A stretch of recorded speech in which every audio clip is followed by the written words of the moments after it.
Please. Mr. President, thank you for having me. Thank you. My name is Sam Goodwin. I'm from St. Louis, Missouri. I was held in Syria.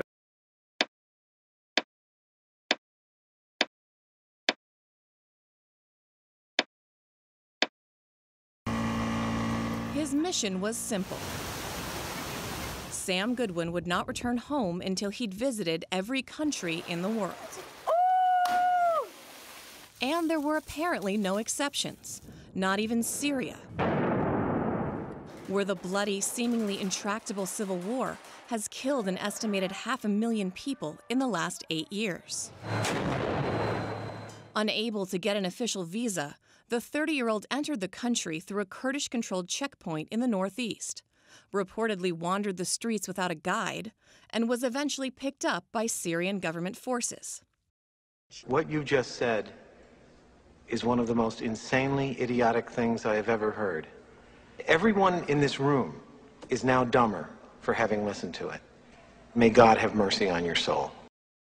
He was convicted of illegal entry and spent more than 2 months in custody. You and your allies, the Zionists, the only responsible of the killing of the...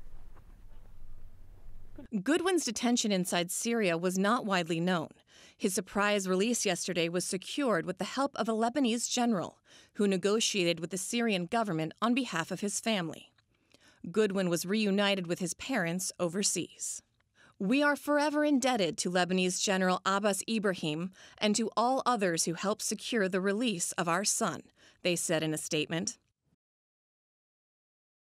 Yay! My name is Michael White, Mr. President. I do, once again, it's an honor to be here, honor to meet you in person. Basically, what had happened with me is I traveled over to the country of Iran.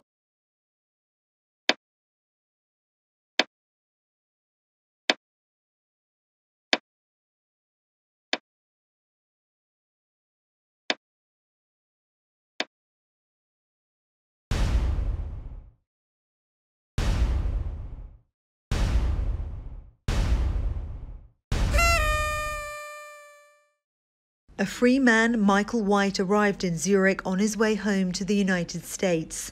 The U.S. Navy veteran had been held by Iran for almost 2 years. I do want to extend my personal thanks to President Trump for his efforts, both diplomatically and otherwise. It's making America great again, and I look forward to what's going to happen here in the future.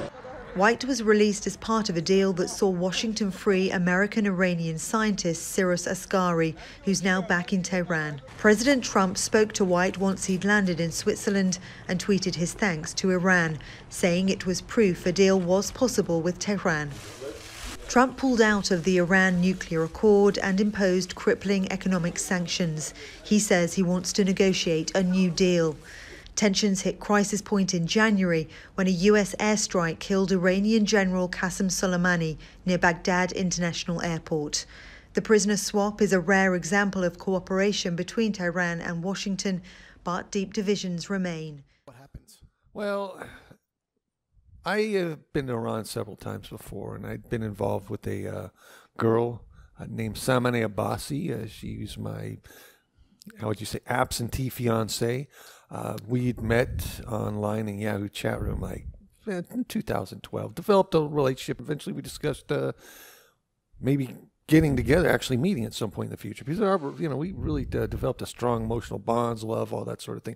2014, Kish Island, came back again 2015. We were going to try to get married, but paperwork problems and the government run sort of got in our way. And we'd been out of contact for a little while, and then she got back in contact with me around December 2017, and we started discussing meeting again. She said she wanted to give me a second chance, another chance to prove myself and stuff. And so, unfortunately, I was going through cancer treatment at that time, so I couldn't go right then. But as that process went along, she indicated she wanted me to come there, meet with her, discuss our relationship, fix it, hopefully to travel to Ankara, Turkey, to get married.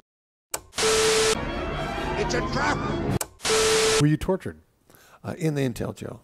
Okay. Yep. And do you care to give us any details about that at all? Well, at this point, I'm going to hold off on that, but in the future I will. But yeah, I underwent torture, physical assault, sexual assault, isolation, deprivation of food and water, various things like that.